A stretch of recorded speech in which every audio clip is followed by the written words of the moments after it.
Hi, baby boomers. I'm John France, author of the For Love of Boomers book and for these podcasts.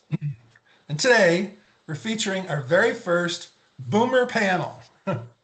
We're here talking with Jac Coverdale, Jerry Holl, and Frank Habib. And all three of these guys have been on the show before, so you might know them from that. So guys, good morning. Good morning. Good morning, John. These are all valued friends of mine, who've been on the show. And but just briefly, Jac is the prior creative director for Clarity Coverdale Fury Advertising in Minneapolis, and he's a Harley Davidson rider. Jerry is a past national sales manager for our Donnelly Data Management Services, and he's the author of the book Downhills Don't Come Free, where he talks about his bicycle ride from Alaska to Mexico. He lives in Minneapolis, and he's also a Harley rider. Frank is a past VP of Milwaukee School of Engineering and president of the Monument Health Foundation, an inspirational speaker living in Milwaukee and a Harley rider. So there seems to be something they all have in common besides tolerating me. So welcome, guys, and I'm going to put up a picture here that I'd like you all to comment on and just share a little bit about what's going on in the picture. Jac, you want to start? Sure. I'm the one on the bottom left and with the coolest bike. I'm kidding, but the bike that's probably the least dependable. We'll just call it that. And this is somewhere by Ouray, Colorado, on a motorcycle trip with a bunch of buddies, and we generally go for a week to 10 days every year. And obviously on that particular day the weather was perfect, and it was fantastic. We had a great time. Great. It looks awesome. Like your bike. Jerry? My picture is looking over Death Valley. I went from Minneapolis. So I did this solo. And I've traveled with buddies and I've traveled solo. And sometimes I kind of like the solo better because you're just so much more flexible about what you're going to do. But this one, I went from Minneapolis across through Utah, across and then down into Nevada, across Highway 50, which is nicknamed the loneliest road in America, all the way out to essentially the Lake Tahoe area, down the 395 to Lone Pine, where Mount Whitney is, and across through Death Valley into Las Vegas, and then made my way back up through Arizona, Utah, and back across to Minneapolis. Awesome. Question, Jerry. What time of the year did you go through Las Vegas? I was there in I want to say the August timeframe. It was blistering in Death Valley. But the temperature on my bike was saying 120. And it kind of redlined it's a little external thermometer on the handlebar, but it redlined that thermometer. Whenever we've only gone through Vegas once, but we traveled only at night because it was just too hot. Yeah, it's blistering. Anyway. Yeah, you got to keep moving. Frank? Well, that's me on a ride to Prairie du Chien, Wisconsin. Myself and several fellows go down there twice a year and do what they call the driftless area in Wisconsin, which is a beautiful area that the glacier really carved out some lovely scenery and some backgrounds. So that was in a May ride. It was a beautiful day, as you can see in the background, and enjoyable. But I do have a sidebar. I rode back from Colorado one time after being in Ouray and all through the state of Colorado, across Nebraska. When I got to Kearney, Nebraska, the sign on the highway said 98. And so I rode all the way across Nebraska between 98 and 100 degrees. So yeah, I understand the heat, Jerry, believe me. It was so hot, couldn't even believe it. Well, you survived, and that's good. Well, thanks, fellas. Now let's get down to the topic. And I'm going to show you this rather ominous picture of Clint Eastwood, of course, and he's spotlighting the topic for today. He is famous for living large in his senior years and continuing to act and direct. And his motto is "Don't let the old man in." His motto has captured America to the point that country music star Toby Keith has a big hit song by that name, and he's winning awards for it. So I'm going to show you the Toby Keith music, and I'm not going to play it for you. I'm not going to sing it for you, but Aw, I know you're all Thank you. disappointed. dang. Thank you. So I'm going to get to the main first question is, guys, what do you think? This "Don't Let the Old Man In" is a popular, almost a movement among boomer guys. Why is that, do you think? You want to pick one of us, or should I start? Just go ahead. And just keep living. To me, it's just keep living, and don't pretend you're as old as you feel like you are. Look at, none of us can do some of the things we did 30 years ago, at least physically, but you can still do a lot. And you don't think back about, gee, I wish I did. There's so many more things that are still out there. And, to coin a phrase, so many roads that you just keep going and have fun. There's a lot of living and a lot of life out there, and go grab it.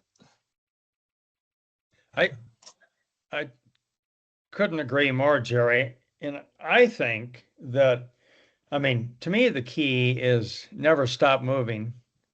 And I've always been a restless individual, so I've always done that. But in some ways, when like I sold my business, I'm retired, but I still do a lot of projects and stuff, but it's on my own time. So this is like the best time of your life to do whatever you want.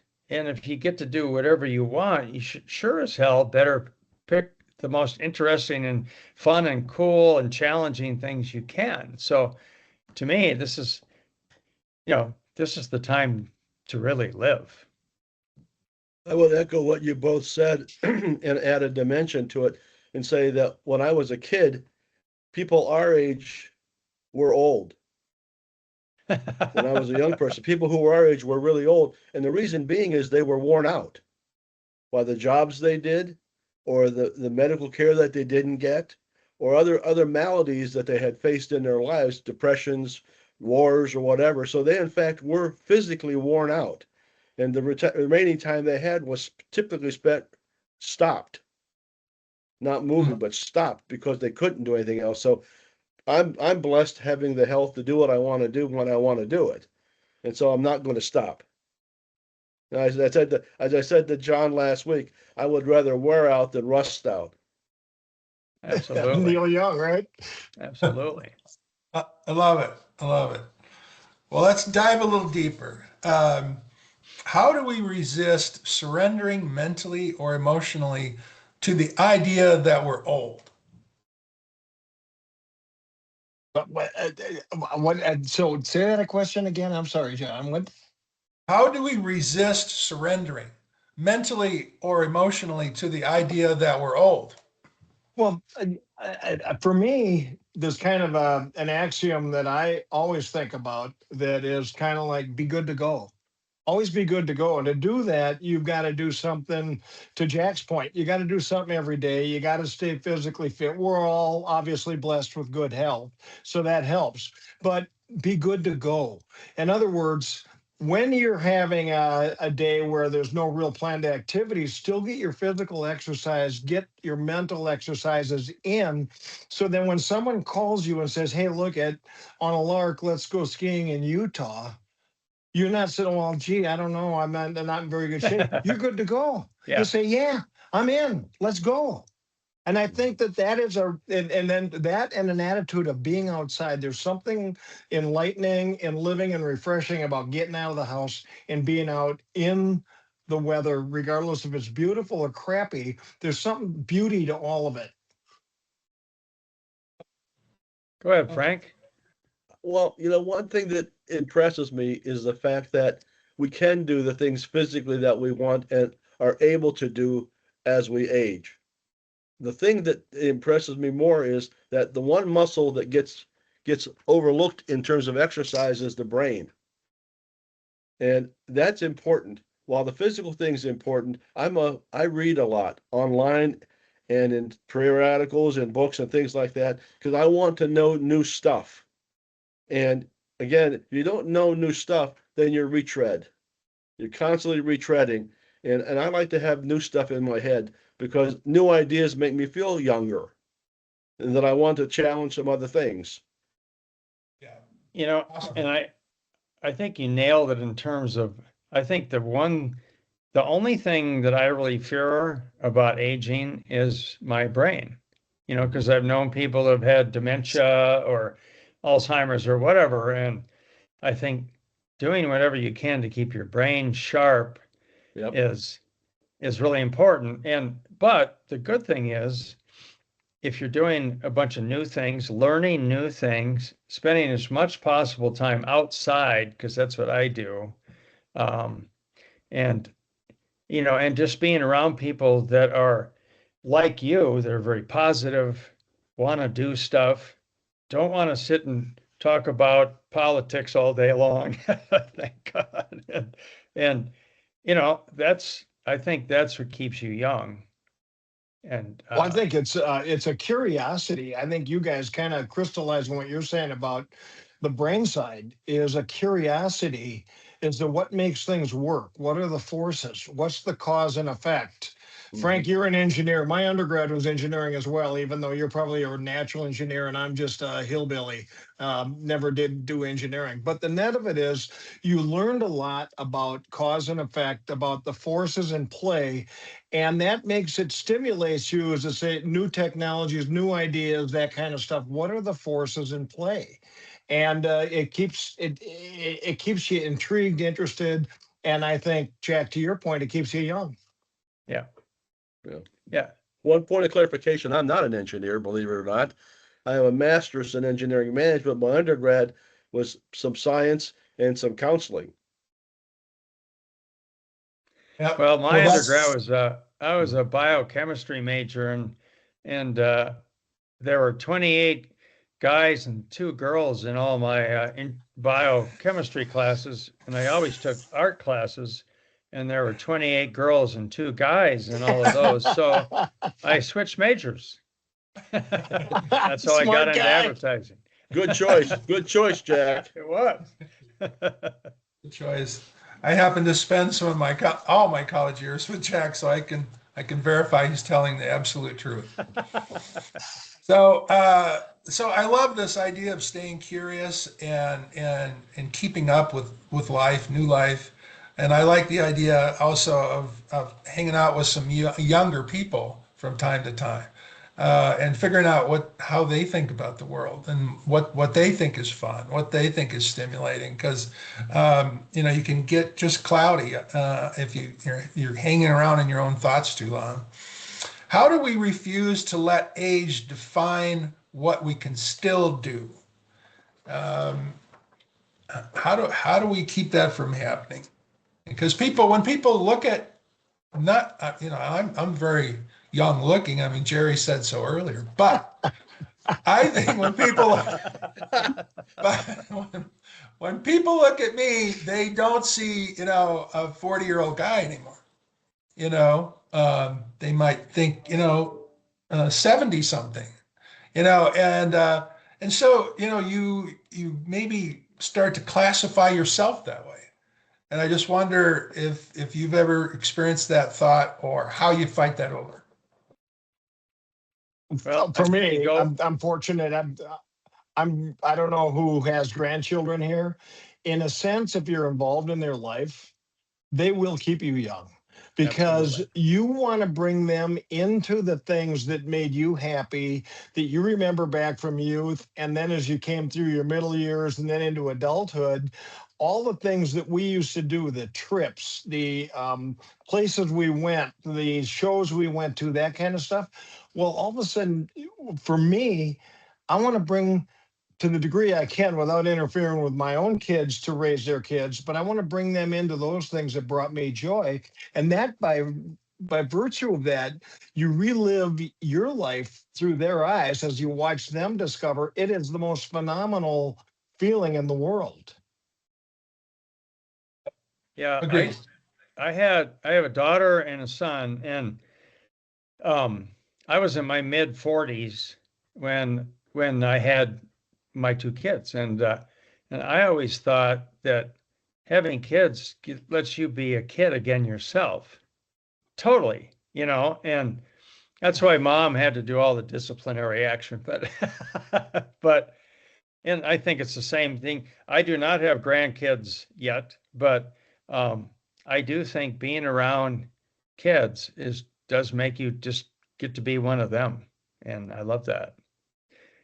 And It's the other thing I interesting. was going to say, per your question about when you can't do something you used to do, what do you do next or whatever? It's the biggest cliche in our you know in our age group, but you go from being a competitive tennis player to being a competitive pickleball player. Jerry, when I saw your video and you described your bike trip, one of the things you said stuck out, and you said at your age now you do things, but you do them with a little different intensity. And I think I use a term, you do what's safe and prudent at our age. In other words, I still ride 4 to 5,000 miles a year on my motorcycle. When 35 years ago, I could do 6 to 8 to 10,000 miles a year. Well, that's not prudent or safe at this point, because you start pushing yourself and you're getting to the edge of risk where you can't manage it anymore. And I think managing the risk at our age is important. The other question, John, you said about young people is one thing we have that they don't have is perspective. I'll give you an example. When my daughter was 16, he was in that age where I didn't know anything and she knew everything.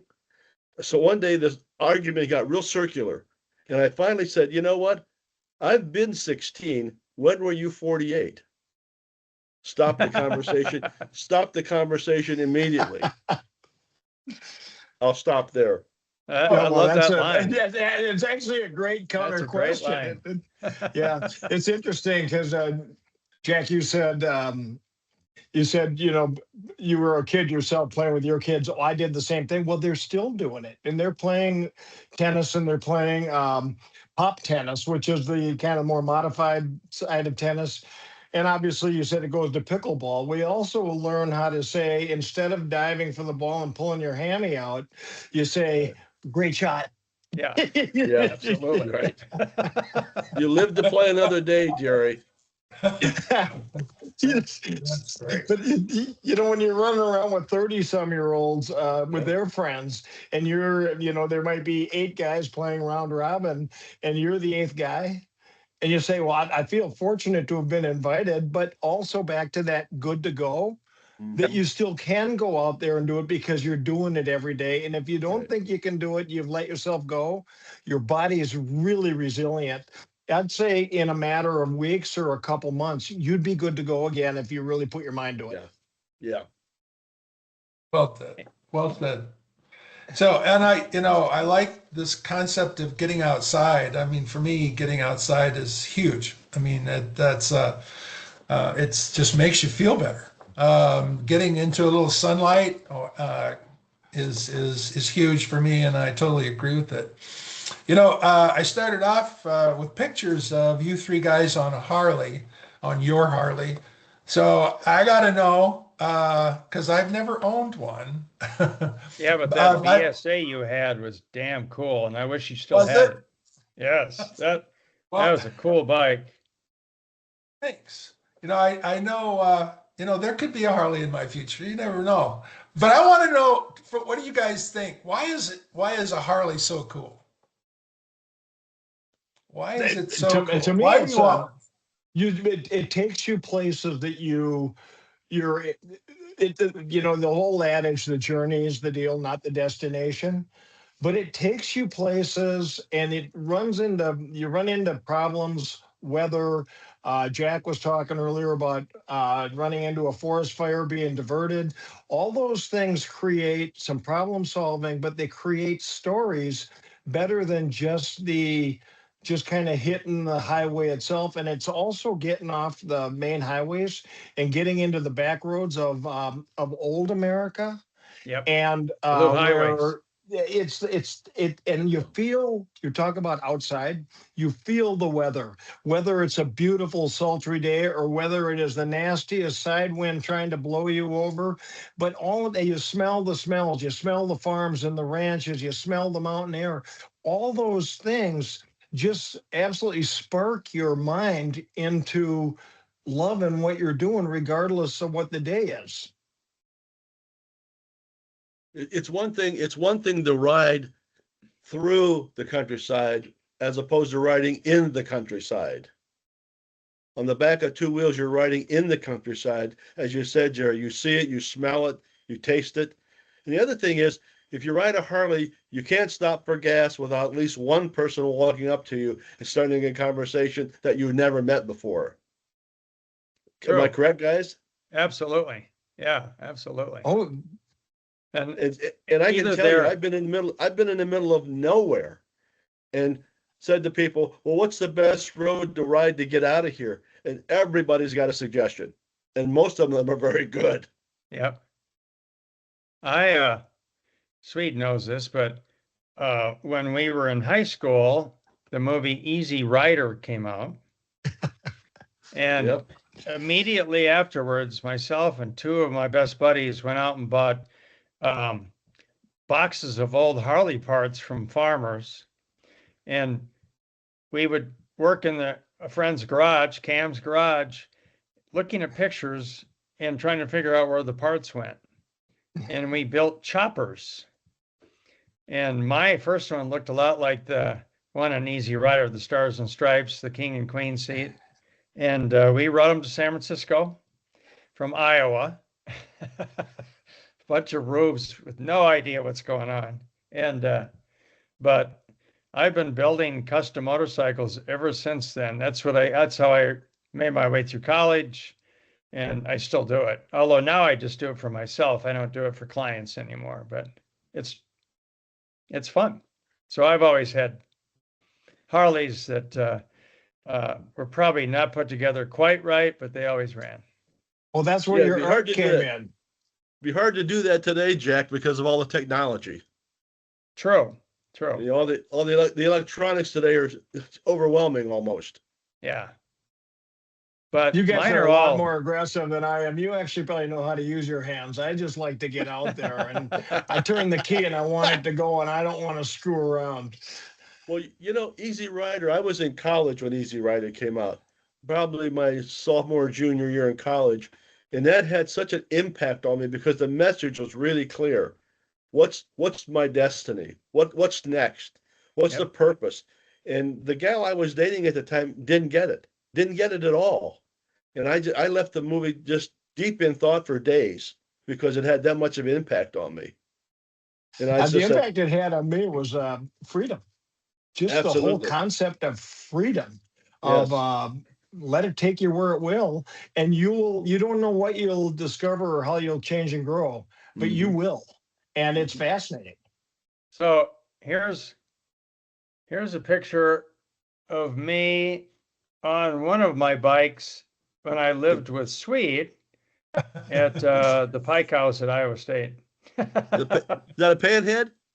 This is a panhead. Yeah. And I'll tell you what, with a 21-inch over front end, I would not ride this thing today. Can't turn it. No. Oh, it's kind of funny. You guys sound like you kind of grew up with it. I picked up my first bike when I was 48. And the Harley's dealer said to me, "What are you coming from?" I said, a 10-speed. And he says, "And you're going to buy this?" Well, I got hooked early. Frank and I live in Milwaukee, where, of course, is Harley is king, and there's and justifiably so. And there's a beautiful museum downtown Milwaukee for Harley, and that motorcycle you're talking about from Easy Rider is in that museum. You can actually go and see it. Anyway, it's a great thing. It would be fun if one day we did this show from the Harley Museum. That would be a kick. Well, Well, you listen, know what would here's be interesting relative to that, John, is we all come from a different perspective. Your other two guests are probably authentic. I'm kind of one of those Wall Street Harley guys that pretends out at Sturgis, but has a ball doing it.